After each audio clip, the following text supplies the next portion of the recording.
Varicose veins కి సరైన చికిత్స కోసం సంప్రదించండి ఎవిస్ హాస్పిటల్.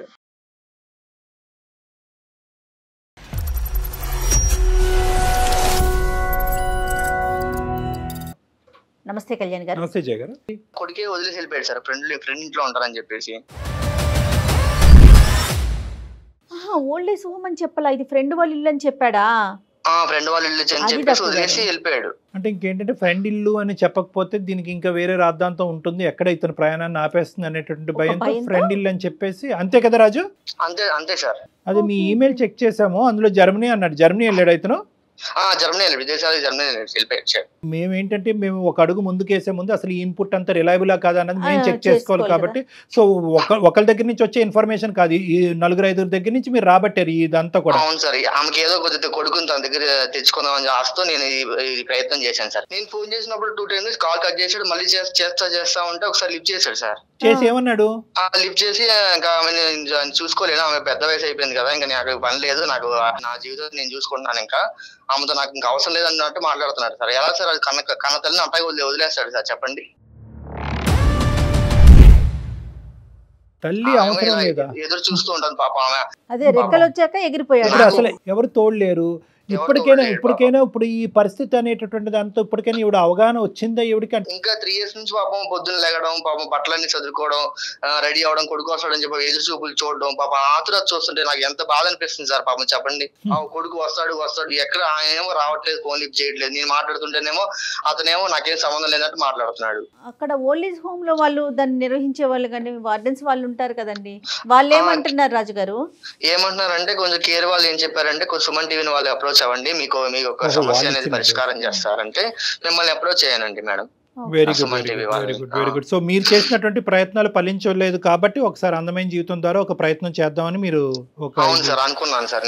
అవును సార్, మీకు అవ్వట్లేదు సార్, వాళ్ళు చెప్తే ఇలా చెప్పాను సార్. యూజువల్ గా మనం చూసేటటువంటి సందర్భాలు ఏంటంటే జయ గారు, అతనికి పెళ్ళి అయింది, కోడలు వచ్చింది, భార్య వచ్చింది, భార్య ఏమో వచ్చి అత్తగారిని స్వీకరించడానికి రెడీగా ఇక్కడ ఫైనాన్షియల్ కాంట్రిబ్యూషన్ చేయడానికి ఇష్టపడట్లేదు కాబట్టి కొడుకు ఈ విధంగా అని అంటారు. కానీ పేగు తెంచుకొని పుట్టిన కొడుకే వదిలేసి వెళ్ళిపోయినందుకు అలాంటి అసలు అంత సెల్ఫిష్ పర్సన్ ఉన్నందుకు మనం సెల్ఫిష్ అనేది చిన్న పదమే. ఎందుకంటే తల్లి ప్రేమ దగ్గర యూజువల్ గా అన్ని చోట్ల సెల్ఫిష్ అనేది చూస్తాం, కానీ తల్లి ప్రేమ దగ్గర చూడకూడదు కూడా. తల్లి అనేటటువంటి మనిషి అవసరమే లేదు నాకు అనేటటువంటి మాట అతను నోట్లోంచి వచ్చిందంటే కనుక సెల్ఫిష్ అనే పదం చిన్నది అయిపోతుంది. Anyway, all said and done. కాబట్టి కని పెంచి ఇంత చేసిన తర్వాత కొడుకు అలా ప్రవర్తిస్తాడని ఏ తల్లి మాత్రం అనుకుంటాను? ప్రపంచం అంతా వచ్చి రాడు అని చెప్పినా కూడా వస్తాడు అన్నట్టే మాట్లాడుతుంది ఆవిడ. గౌరమ్మతో మాట్లాడొచ్చా? మాట్లాడచ్చు, నా పక్కనే ఉన్నారు, మాట్లాడచ్చు. అవునా? ఒకసారి. హలో గౌరమ్మ గారు, నమస్తే అండి. నా పేరు నమస్తే సార్. సుమన్ టీవీ అందమైన జీవితం నుంచి నా పేరు డాక్టర్ కళ్యాణ్ చక్రవర్తి. నాతో పాటు జయ గారు కూడా ఉన్నారు. నమస్తే అమ్మా. నమస్తే అమ్మా. ఏంటమ్మా పరిస్థితి ఏంటమ్మా? మీ అబ్బాయి ఎక్కడున్నాడు? ప్రస్తుతం మీరు ఎక్కడున్నారు? మీ అబ్బాయి ఎక్కడో బయట దేశాల్లో ఉన్నాడు అని విన్నాము, ఎప్పుడు వస్తామని అనుకుంటున్నాడు? ఎన్ని సందర్భాల్లో మీరు మాట్లాడు? మా అబ్బాయి వస్తాడు సార్, నన్ను తీసుకెళ్తానని చెప్పి వాళ్ళ ఫ్రెండ్ ఇంట్లో 2 days ఆగు, మనకు వీసా అవి రావాలి కదా, నీకు టైం పడుతుందమ్మా, నువ్వు ఇక్కడ ఉండు, నేను పని చూసుకొని అన్ని అక్కడ సెటిల్ అయ్యి నేను తీసుకెళ్తాను అన్నాడు సార్. మా అబ్బాయి ఖచ్చితంగా వస్తాడు సార్. ఎంతకాలం వస్తే సంతోషమేనమ్మా, మీకు ఎంత ఆనందం మాకు అంతే ఆనందం. మీ అబ్బాయి రావాలనే మేము కోరుకుంటున్నాము. కానీ ఎంతకాలం బట్టి మీ అబ్బాయి వస్తాడు అని వెయిట్ చేస్తున్నాడు? మీ అబ్బాయి మిమ్మల్ని ఎక్కడ వదిలేడు అని మీరు అనుకుంటున్నారు? వాళ్ళ ఫ్రెండ్ ఇంట్లో వదిలేడు సార్. ఇప్పుడు మీరు ఉండేది మీ అబ్బాయి వాళ్ళ ఫ్రెండ్ ఇంట్లోనా అమ్మా? ఫ్రెండ్ ఇంట్లో ఉంటే ఇంకొక అబ్బాయి వచ్చి తీసుకొని వచ్చాడు. ఇప్పుడు ఎన్ని రోజులు అయింది ఈ అబ్బాయి దగ్గరికి వచ్చి? 15 రోజులు అవుతుంది తీసుకొచ్చి. అమ్మా, ఇప్పుడు ఇతను చెప్పినటువంటి ఒక్క అంశమే కాదు, మేము కూడా బ్యాక్గ్రౌండ్ లో మా ఎంక్వైరీస్ మేము చేసుకుంటాం. కానీ మీరు ప్రస్తుతం ఉండేటటువంటి ప్లేస్ ఒక ఓల్డ్ ఏజ్ హోమ్? లేదు సార్, ఓల్డ్ ఏజ్ హోమ్ కాదు, మా అబ్బాయి వాళ్ళ ఫ్రెండ్ ఇల్లే. సరే, అది ఎవరి ఇల్లు అన్నది తర్వాత మాట్లాడదాము. ఎన్ని సందర్భాల్లో ఈ 3 సంవత్సరాలతో మీ అబ్బాయి మీకు ఫోన్ చేశాడు, లేదంటే మీరు ఫోన్ చేసినప్పుడు మీ అబ్బాయి ఫోన్ ఎత్తాడు? సరే, ఎప్పుడు తీసుకెళ్తా అన్నాడు? తీసుకెళ్తానమ్మా, ఇక్కడ అన్ని కొంచెం చూసుకొని నేను సెటిల్ అయ్యి ఉద్యోగం చూసుకోవాలి కదా. ఇది ఎప్పుడు మాట? వస్తానని చెప్పాడు. ఉన్నాడు సార్ నా కొడుకు, అట్లాటోడు కాదు సార్, ఖచ్చితంగా వస్తాడమ్మా. కాదు, మీరు ఎన్ని రోజుల క్రితం మాట్లాడారు అతనితో, రాజుతో, మీ అబ్బాయితో? నేను మాట్లాడక చాలా రోజులైందమ్మా. ఎందుకనమ్మా మరి మీరు ఫోన్ ఎందుకు చెయ్యట్లేదు, లేదా అతను ఎందుకు చెయ్యట్లా మీకు? నేను ఫోన్ చేస్తున్నా కానీ పాపము ఏ పరిస్థితులలో ఉన్నాడో వాడు కూడా. ఏం పరిస్థితుల్లో ఉంటే ఫోన్ ఎత్తడమ్మా? మరి మీరు ఎలా పెంచారు, పెద్ద చేశారు? వేరే దేశం పంపించడం అంటే చిన్న విషయం కాదు. ఎలా పంపించారమ్మా మీరు? కడుపుతో ఉన్నప్పుడు గర్భసంచికి కూడా కొంచెం ఫాల్ట్ ఉంది, బతుకుతే ఎవరో ఇద్దరిలో ఎవరో ఒకరే బతుకుతారని చెప్పారు. ఆ దేవుడి అదృష్టం వలన ఇద్దరం బతికాము. కానీ గర్భసంచి తీసేసారు, ఇక మళ్ళీ పిల్లలు పుట్టరు. మా బాబుకు 3 ఏళ్ళప్పుడు మా వారు చనిపోయారు యాక్సిడెంట్ లో. అయ్యో. ఇంకా ఉన్నది కొంచెం అంతో ఇంతో కొంచెం ఆస్తి ఉంటే ఆ పని ఇది చేసుకొని నా కొడుకు మేము ఇట్లా పోతానమ్మా, నేను విదేశాలకు పోతాను, అక్కడ బాగా సంపాదించుకోవచ్చు, అక్కడే అది చేసుకోవచ్చు అంటే సరే నా కొడుకు కోసం అని చెప్పి డిగ్రీ బీటెక్ చదివించాము.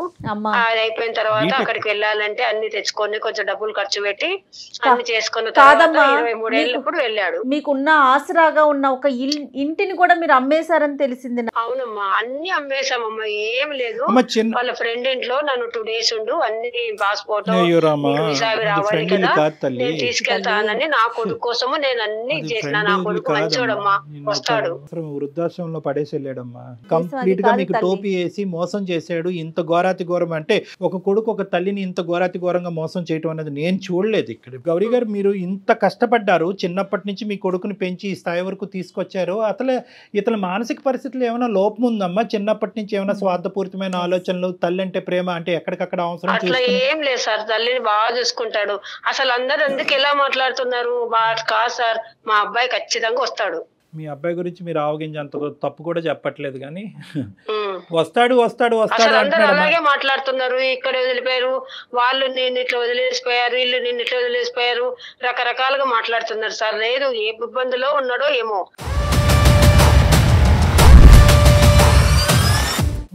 ఇప్పుడు రాజుగారు వచ్చారు. రాజుగారు ఒక 15 రోజుల పాటు మిమ్మల్ని తన ఇంటికి తీసుకెళ్లాడు. అతను కూడా పెద్ద హృదయము, గొప్ప మనిషి అతను.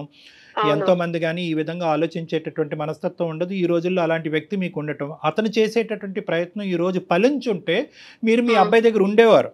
కానీ అతని ప్రయత్నాన్ని కూడా విఫలమయ్యే విధంగా మీ అబ్బాయి ప్రవర్తించాడు. 2 సార్లు ఫోన్ కట్ చేశాడు, ఒకసారి ఫోన్ ఎత్తాడు. అసలు నాకు అటువంటి అంటే ఈ మాట చెప్తున్నాను, నాకు చాలా బాధగా ఉంది, మీకు బాధ కలుగుతుంది. మీ అబ్బాయి అన్న మాట అంట, నాకు ఎటువంటి బంధాలు లేదు, నాకు ఎటువంటి ప్రేమ ఆప్యాయతలు లేదు, నాకు అసలు తల్లి అనేటటువంటి బరువు బాధ్యతలు కూడా నాకు వద్దు అని అంటున్నాడంట. ఇదేం విడ్డూరం? లేదు సార్, ఏ ఇబ్బందిలో ఉన్నాడు ఏమో మా అబ్బాయి, వస్తాడు సార్ నా కోసం. పోనీ రాజుగారు నిన్ను తీసుకొచ్చి అక్కడ పెట్టుకున్నాడు, 15 రోజుల పాటు చూసుకుంటున్నాడు. పోనీ మీ దగ్గర ఏమైనా ఆర్థిక పరమైన పరిస్థితులు ఉన్నాయా? ఆ డబ్బులన్నీ లాక్కోవడానికి రాజుగారు ట్రై చేస్తున్నారా? అతను ఏమైనా డబుల్ గేమ్ ఆడుతున్నాడా? పోనీ మీ దగ్గర ఏమైనా ఉన్నాయా? మిమ్మల్ని డైరెక్ట్ గా అడుగుతున్నాను, ఇతను ఏమన్నా మీ దగ్గర నుంచి రాబట్టాలనే ప్రయత్నం ఉందా? రాజుగారు కరెక్ట్ మనిషా కాదా? నా దగ్గర ఏమీ లేదు, మీ దగ్గర చిల్లిగవ్వ కూడా లేదు.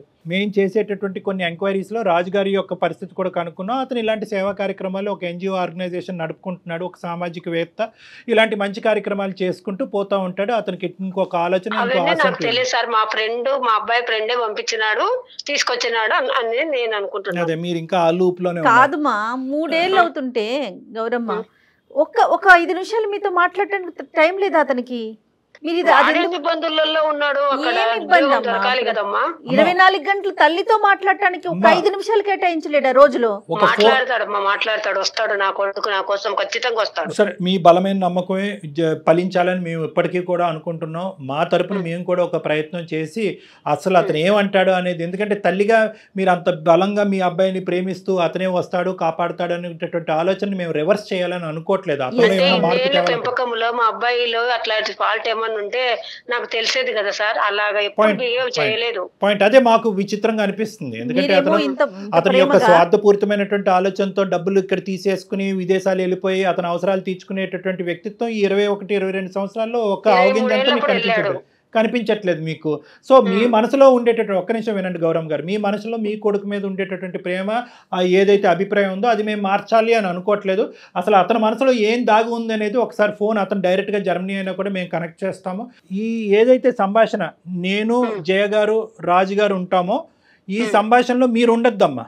అతను వెనక నుంచి ఏం మాటలు మాట్లాడతాడు అనేటటువంటిది మీకు సంబంధం లేదు. మీరు వెనక్కి తప్పుకుంటే నేను రాజుగారు జయ గారు మీ అబ్బాయితో మాట్లాడతాం. మీ అబ్బాయి పేరేంటమ్మా? సతీష్ సార్. రాజుగారు, మీరు ఆ నెంబర్ మాకు ఒకసారి మెసేజ్ పంపిస్తారు ఈ నెంబర్ కి? తప్పకుండా పంపిస్తాను సార్ మీకు. హలో సతీష్ గారు, నమస్తే అండి. నా పేరు జయ అండి. నేను సుమన్ టీవీ అందమైన జీవితం ప్రోగ్రామ్ నుంచి కాల్ చేస్తా ఉన్నాను. నాతో పాటు డాక్టర్ కళ్యాణ్ చక్రవర్తి గారు కూడా ఉన్నారు. మీతో ఒక చిన్న విషయం మాట్లాడదామని కాల్ చేశామండి. Is it right time? Yeah, ఒక్క నిమిషం అండి, డాక్టర్ గారు మాట్లాడతారు. బాబు సతీష్, నమస్తే నాన్న. నమస్తే సార్. 2 దేశాల మధ్యన యుద్ధం ఎలా అయితే జరుగుతుందో ఆ యుద్ధానికంటే పెద్ద ప్రాబ్లం ఇది. కాసేపు ఓపిక్గా మీరు వినాలి అని మేము ఆశపడుతున్నాము, కోరుకుంటున్నాము. తొందరపడి ఫోన్ కట్ చేయకండి, ఎందుకంటే ఇది ఇంటర్నేషనల్ కాల్.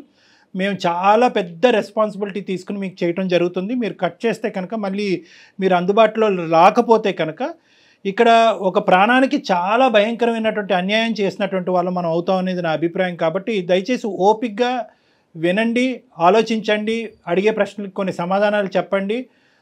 మానవతా దృక్పథంతో ఒక ఆలోచన శైలిని మలుపు తిప్పుకోవాలనుకుంటే మార్చుకునేటటువంటి ప్రయత్నం కూడా చేయండి. మేము మాట్లాడబోయేటటువంటి వ్యక్తి ఎవరో కాదు, మిమ్మల్ని కని పెంచినటువంటి మీ సొంత తల్లి గౌరీ గారి గురించి. నాకు అమ్మ లేదు సార్. అమ్మ లేదా మీకు? లేదు సార్. మరి గౌరీ గారు ఎవరు? మరి మీరు ఎక్కడి నుంచి ఊడిపడ్డారు? కాదు కదా, అసలు గౌరీ గారు ఎవరండి? గౌరీ అమ్మ లేదు అనే దానికి మీరు ఒక సమాధానం చెప్తే మేము ఒక ప్రశ్న అడుగుతాం. కాబట్టి ప్రశ్న సమాధానం ఈ యాంగిల్ నుంచి మనం వెళ్దాం, తప్పులేదు. మీకు అమ్మ లేకపోతే కనుక అది ఒక అంశం. కానీ గౌరీ గారు ఎవరు? మేము ఇప్పుడు వరకు మాట్లాడినటువంటి గౌరీ గారు ఫ్రెండ్ హౌస్ అని చెప్పి ఒక వృద్ధాశ్రమంలో వదిలేసి వెళ్ళిపోయినటువంటి ఆ వ్యక్తి ఎవరు? అసలు మీరు ఎవరు సార్? అసలు మీకెందుకు ఇవన్నీ? నాకు అవన్నీ వద్దనుకొని నా బతుకు నేను బతుకుదామని నేను ఇలా బయటకు వచ్చేసాను సార్. నేను ఇప్పుడు చాలా సంతోషంగా ఉన్నాను. ఏమండి, నేను ఎవరు అని అడిగారు కాబట్టి నేను చెప్తున్నాను. నేను ఒక మనిషిని, ఓకే, మానవత్వం ఉండేటటువంటి 2 మనుషులు ఇక్కడ అందమైనటువంటి జీవితంలో ఒక కార్యక్రమాల్లో కూర్చుని మానవత్వాన్ని కాపాడేటటువంటి ప్రయత్నంలో ఒక 4గురికి సహాయపడాలనేటటువంటి ఉద్దేశంతో, ఇంకా మానవత్వాన్ని చంపేయకుండా దాన్ని నరికి పోగులు పెట్టకుండా కాపాడేటటువంటి ప్రయత్నం చేసేటటువంటి ఒక ఆలోచన శైలితో ప్రయత్నం చేసుకుంటూ ముందుకు వస్తున్నాయి 2 మనుషులు మేము. మీరు మనిషి అయితే కనుక, మళ్ళీ చెప్తున్నాను, మీరు మనిషి అయితే కనుక ఒక 2 నిమిషాలు కూల్గా కూర్చుని మేము అడిగేటటువంటి 2-3 మాటలకి సమాధానం చెప్పండి చాలు. గౌరీ గారు ఎవరు? మీరు ఎవరైనా వాట్ ఎవర్, అదంతా నేను నా సంతోషం కోసం, నా బతుకు కోసం ఓల్డేజ్ హోమ్ లో చేయడం జరిగింది. ఆవిడ బయటకు వచ్చాను, నా కష్టాలు నేను పడుతున్నాను, నా బతికేదో బతుకున్నాను. మంచిదే. అనుకున్నాను. మీ బ్రతుకు మిమ్మల్ని బతకద్దని ఎవ్వడూ అనలేదు, మీ భవిష్యత్తును చూడొద్దని ఎవరు అనలేదు, మీ సుఖాలు మిమ్మల్ని అనుభవించొద్దని ఎవరు అనలేదు. వినండి, ఒక్క నిమిషం. ఇవన్నీ అనుభవించండి, ఈ సుఖాలన్నీ మీ భవిష్యత్తును నిలబెట్టుకోండి, 1కి 100 కోట్లు సంపాదించండి. దాని గురించి మేము అనట్లేదు. మీ తల్లి మీకు చేసిన అన్యాయం ఏంటి, పాపం ఏంటి? తల్లి నీకు ఏ విధంగా భారమైంది? గడుగుడ్డు వద్దు కాదు. జర్మనీ వెళ్ళక ముందు వదిలేకపోయావా మీ తల్లిని? వద్దేంటయ్యా, వద్దు, నీ ఇష్టం ఏంటి? అసలు బంధాలను వద్దంట కాదు కళ్యాణ్ గారు. అసలు ఆవిడే లేకపోతే తను ఎక్కడి నుంచి వచ్చాడండి? ఈ రోజు జర్మనీలో కూర్చొని ఎలా మాట్లాడగలుగుతున్నాడు? ఏ వయసు అప్పుడు మీ నాన్నగారు చనిపోయారు? ఏం మాట్లాడుతున్నారు మీరు సతీష్ గారు? చనిపోయిన తర్వాత ఎవరు చూసుకున్నారు? ఎవరు నిన్ను కాపాడారు? ఎవరు చదివించారు? ఎవరు నీకు గోరుముద్దలు తినిపించారు? ఎవరు నీ ఆలన పాలన చూసుకున్నారు? నీకేమైనా డిమెన్షియా, మెమరీ లాసా? అక్కడ ఇండియాకి వచ్చి ఇప్పుడు ఆమెతో ఉండి ఆమె సేవలు చేసుకుంటూ కూర్చోవాలా? అరే రావద్దురా బాబు, నువ్వు ఇండియా రావద్దు. నిన్నెవడు రమ్మని చెప్పాడు? నువ్వు ఇండియా రావద్దు. కానీ ఇక్కడ నీకు ఒక తల్లి అనేటటువంటి ఒక వ్యక్తి ఉంది కదా, ఆవిడ బాగోగులు చూసుకోవాల్సినటువంటి బాధ్యత నీకు ఉంది కదా. ఇంత స్వార్థం నేను ఎక్కడ చూడలేదు నాన్న. ఆవిడ ఒక ఆలన పాలన చూసుకోవాలా? ఆవిడ తిండి తింటుందా? ఆవిడ ఆరోగ్య పరిస్థితులు ఏంటి? ఆవిడ పరిస్థితి ఏంటో తెలుసా? లైన్లో రాజుగారు ఉన్నారు, అతను చెప్తాడు కావాలంటే. ఎంత భయంకరంగా ఉందో ఆవిడ పరిస్థితి. ప్రతిరోజు అంటే నువ్వు వస్తావని చెప్పి విమానంలో ల్యాండ్ అవుతావు, ఆవిడ ఇంటి ముందు ల్యాండ్ అవుతావు అని చెప్పి పెట్టి బేడ సర్దుకుని విమానం ఎక్కించుకుని వెళ్తావని చెప్పి పిచ్చిది వెయిట్ చేస్తుందంట. ఆవిడ మానసిక పరిస్థితి ఎలా ఉందో నీ తల్లి మానసిక పరిస్థితి నీకు అర్థమవుతుందా? నాకు ఆ బరువు బాధ్యతలు అవన్నీ నాకు వద్దు సార్. నాకు ఆ తలకాయనప్పుడు వద్దు. నేను ఇక్కడ మంచిగా సెటిల్ అవుదామని వచ్చాను. నేను ఇక్కడ మ్యారేజ్ చేసుకుని, ఇక్కడ అమ్మాయిని మ్యారేజ్ చేసుకుని, గ్రీన్ కార్డ్ తీసుకుని ఇక్కడ హ్యాపీగా ఉంటాను. నాకు ఆవిడ వద్దు సార్. వద్దు అని చెప్పడానికి కారణం ఏంటి సతీష్? నిన్ను తిట్టాలనిపించట్లేదు, కొట్టాలనిపిస్తుంది. నిజంగా నేను ఈరోజు నిజంగా ఎప్పుడు నేను ఈ మాట అనలేదు, కొట్టాలని అనిపిస్తుంది. అసలు అతను ఏం మాట్లాడుతున్నాడు? కాన్షియస్ లో అసలు ఉన్నావా? పోనీ ఒక్క అంశం చెప్పు. మీ తల్లి గారి గురించి మొత్తం 21, 22 నువ్వు బీటెక్ చదివి కంప్లీట్ చేసి ఆమె జర్మనీ ఆవిడ ఆస్తులన్నీ అమ్మేసుకుని ఆ డబ్బులతో అక్కడ పారిపోయావు కదా. అప్పటి వరకు మీ తల్లి నీ జీవితంలో చేసినటువంటి ఒక్క ఆవగింజంత అన్యాయం, కష్టం, నష్టం ఏదన్నా ఉంటే నాకు చెప్పు. ఏం చేశారు సార్? కన్నారు, ఆయన చనిపోయారు. ఎవరు ఆయన? మీ నాన్న? ఆయన అంటే ఆయన ఏంటయ్యా? ఏం మాట్లాడుతున్నావు నువ్వు? చనిపోయారు. అయితే వదిలేసి వెళ్ళిపోయారు. వెళ్ళిపోయారు. ఆ తర్వాత మీ అమ్మ వెళ్ళి ఇంకో 2 పెళ్లిళ్ళు చేసుకుందా? ఆమె ఏమి వదిలేయలేదు కదా నిన్ను. నా జీవితం గురించి నేనే ఆలోచించుకొని ఆ ఉన్న డబ్బులతో ఆ ఉన్న ఆస్తితో నేను చదువుకొని వీడియోతో సంపాదించినట్టు మాట్లాడుతున్నాడు.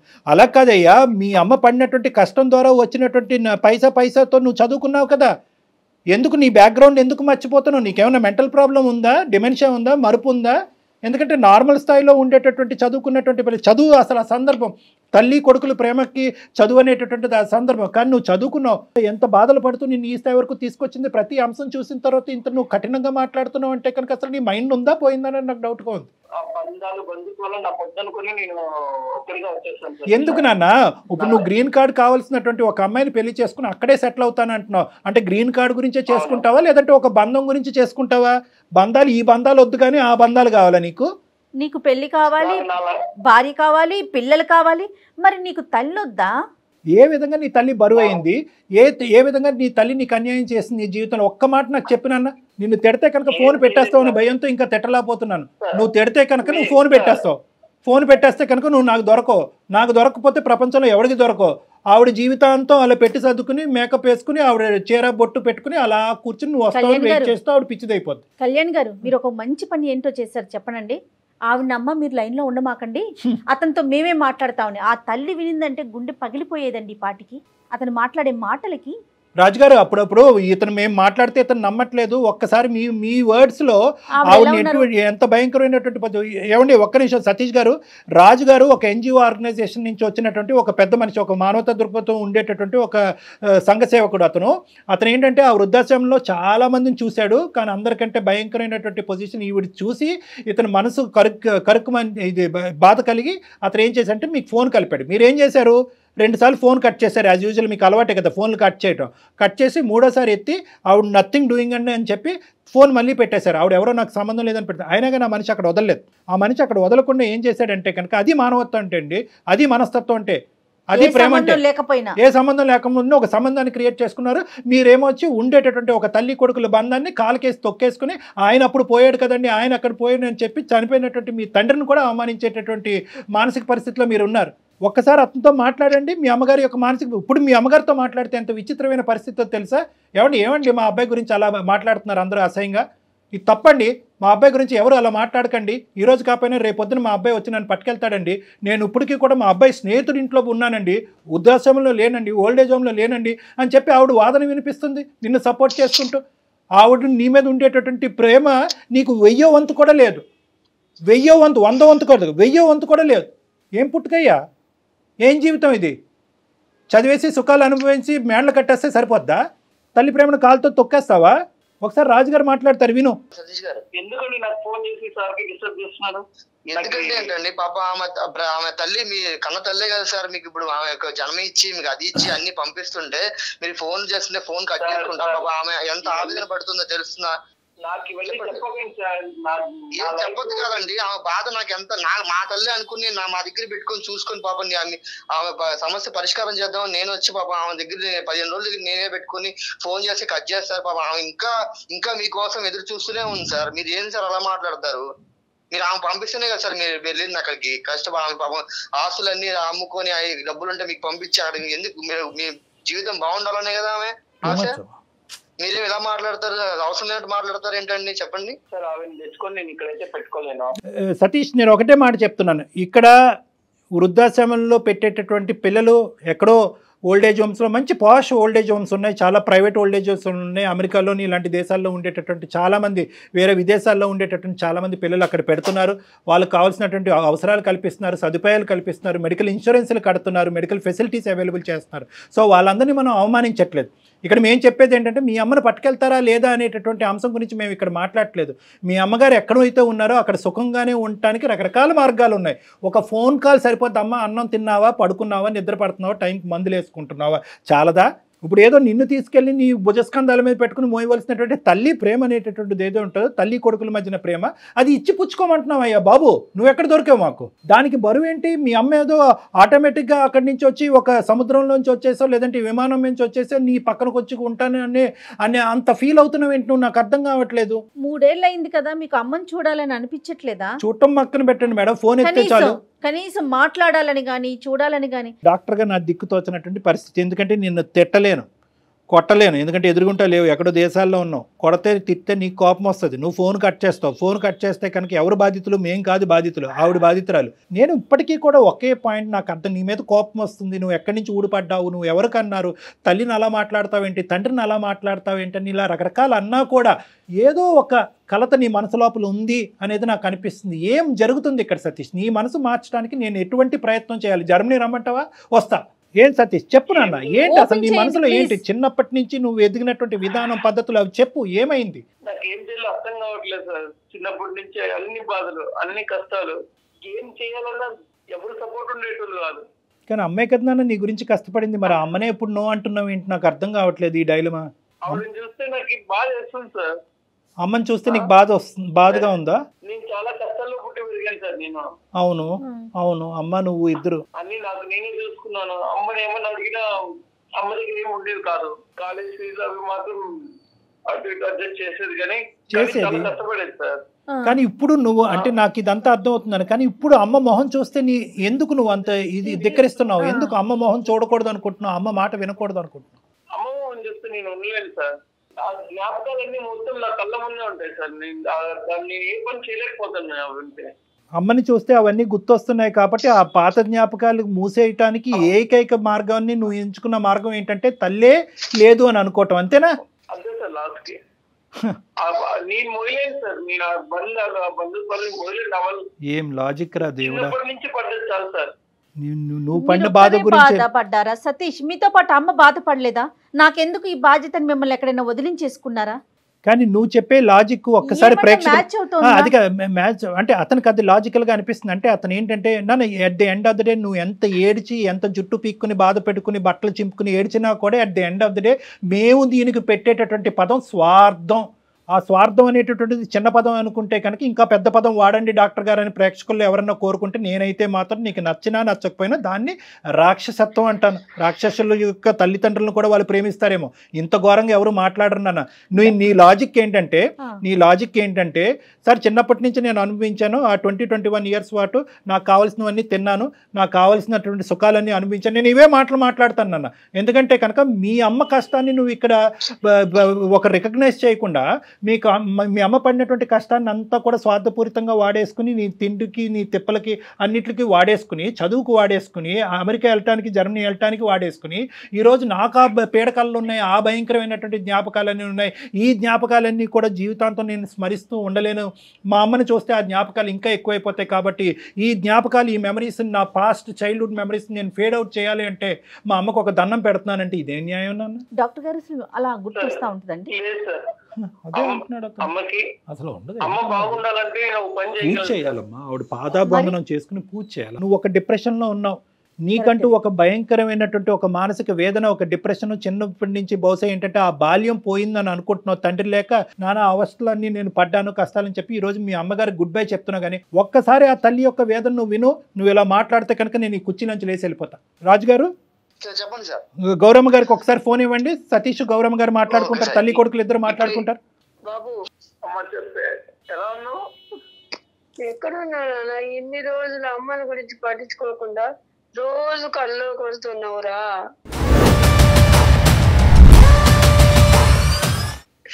ఇలా వదిలేసి వెళ్ళిపోయావు. ఎలా ఉండాలి నేను ఒక్కదాన్ని? పిచ్చిదాని లెక్క అయిపోయి రోజు నీ కోసం ఎదురు చూస్తూ ఉన్నాను. ఇలా ఈ రోజు వస్తావు 3 ఏళ్ళు అయినాయి అని చెప్తున్నారు. రోజు నీకోసం ఈ బస్సు ఈ కారు అన్ని చూసి ఎప్పుడు ఫోన్ చేసినా ఫోన్ మాట్లాడవురా. ఎందుకు ఎక్కడ పోయినావు? ఇన్ని రోజులు ఎక్కడ ఉన్నావు? ఈ అమ్మని గురించి పట్టించుకోకుండా పిచ్చిదాని లెక్క అయిపోయినారా నాయన. నన్ను క్షమించమ్మా. నా జీవితం కోసం నేనే స్వార్థంగా ఆలోచించుకుని తప్పని చేశానమ్మా. నిజంగానే వదిలేసాను మరి. నిన్ను చూడకుండా నేను ఉండలేను నాన్న, నన్ను తీసుకెళ్ళు. గౌరమ్మ గారు, మీ అబ్బాయి చాలా పని ఒత్తిడిలో ఉన్నాడు. ఓకే, ఆ పని ఒత్తిడిలో ఉండటం వల్ల సరైనటువంటి సమయం సందర్భం చూసుకుని ఇండియా రాలేనటువంటి పరిస్థితిలో ఉన్నాడు. మీ అందరం ఏంటంటే మీ అబ్బాయి మంచోడు కాదనో, నిన్ను ఒంటరిదాన్ని చేశాడు, నిన్ను అనాథం చేశాడని చెప్పి మేమే ఇంకొక పిచ్చాభిప్రాయానికి వచ్చాము. మా అభిప్రాయంలోనే తప్పు ఉంది, మీ ప్రేమే గెలిచింది. మీరు అనుకున్నట్టుగానే మీ అబ్బాయి పర్ఫెక్ట్, మీకు తగినటువంటి కొడుకు మీ అబ్బాయి. అయితే ఆ అబ్బాయి తొందరలోనే ఇండియా వస్తాడు, మిమ్మల్ని తీసుకుని జర్మనీ వెళ్తాడమ్మా. ఓకేనమ్మా? ఓకే. మీరు ఒక్క 2 నిమిషాలు మీరు పక్కకు తప్పుకుని ఒకసారి మన రాజుగారికి ఫోన్ ఇవ్వండి అమ్మా. హలో రాజుగారు, చెప్పండి సార్. ఇప్పుడు మనం మాట్లాడుకునేది మళ్ళీ ఆవిడకి వినిపించకూడదు, ఎందుకంటే ఇది ఓన్లీ ఏంటంటే మన నలుగురు మధ్యనే ఉండాలి ఈ అంశం. ఎందుకంటే ఈ అబ్బాయి ఆలోచన శైలిలో ఇటువంటి యాంగిల్ ఉన్నది అనేది కల్లో కూడా తల్లి వరకు తెలియకూడదు. ఓకేనా? ఓకే. ఎందుకంటే కనుక ఇప్పటికీ కూడా ఆవిడ ఆ భ్రమలో ఉంది అంటే కనుక అదే భ్రమలో ఉండేవండి. ఎందుకంటే ఒక 100 మంది వచ్చి అమ్మ నీ కొడుకు వెళ్ళిపోయాడమ్మా, నీ అనాథం చేశాడమ్మా, ఎప్పటికీ తిరిగి రాడన్నా కూడా ఆవిడ నా కొడుకు ఖచ్చితంగా తిరిగి వస్తాడు, మీరందరే పొరపాటు పడుతున్నారు అనేటటువంటి ఆ తల్లి స్థాయి ప్రేమని మనం ఎప్పటికీ కూడా ఆవిడ జీవిత కాలంలో ఎప్పటికీ కూడా మనం అది డైల్యూట్ చేయకూడదు. సో సతీష్, మీకు నేను కౌన్సిలింగ్ చేసి మీకు ఒక కనువిప్పు కలిగించి ఒక అవగాహన కలిగించేటటువంటి ప్రయత్నం చేసాం. అందులో మేము సక్సెస్ఫుల్ అయ్యామని మేము అనుకుంటున్నాం. కాబట్టి ఇంకొక మినిట్ కూడా నువ్వు అక్కడ ఉండకుండా నువ్వు ఇమీడియట్గా టికెట్ బుక్ చేసుకుని నువ్వు ఇండియా వచ్చి అవకాశం ఉంటే కనుక వీసాకి అప్లై చేసి ఇమీడియట్గా మీ అమ్మగారిని ఆ వృద్ధాశ్రమం నుంచి మీ జర్మనీ ఎక్కడికో తీసుకుని వెళ్ళండి. ఆల్ ద బెస్ట్ నాన్న. చాలా సంతోషం అండి. రాజుగారు, చెప్పండి సార్. మీకు శతకోటి వందనాలు. మామూలుగా కాదండి, శతకోటి వందనాలు.